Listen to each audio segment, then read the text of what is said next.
Yeah. I would take leave and I'd be somewhere climbing. So not only I was EOD and I became a breacher in Delta, I was also the climbing instructor for rock climbing and mountaineering. Yeah. I was so I also belonged to the American Mountain Guides Association, and I also was a professional member, well, the American Alpine Association. I belonged to the American Alpine, and I was a professional member of the American Guides Association. Wow. So I did all the guiding and on all the climbing trips and instruction and stuff. And sometimes we would hire also civilian instructors when we would go, but I would augment the civilian instructors. And like when we went to Poland, I took a team. The team went to Poland to do in the high Tartus Mountains in Poland, where we climbed several of the peaks in Poland and skied several of the peaks in Poland. We climbed Mount Rysy, the highest point in Poland. Mount Rysy, the name, Polish name means scar. Yeah. And then we did some caving in Poland too.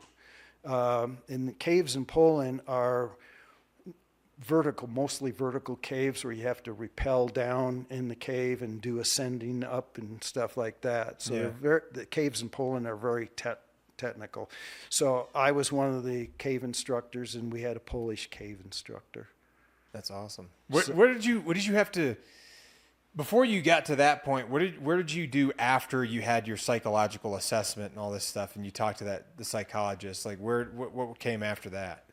Well, then I was assigned to B Squadron.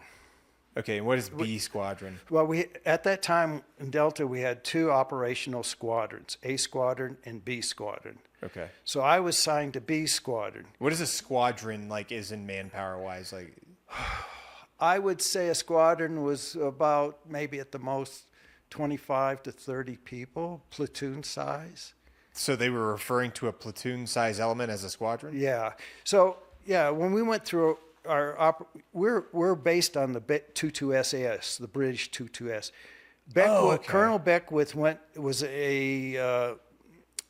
over to the British 22 SAS as a Special Forces liaison person, spent time with the British 22 SAS. One of the founding commanding officer, Yeah, basically. he spent time with it.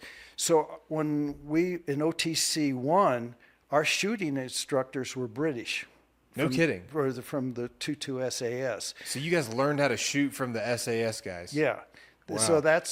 So our shooting style is based on the British SAS. That's awesome. The British SAS, everybody I know that's an SF that's worked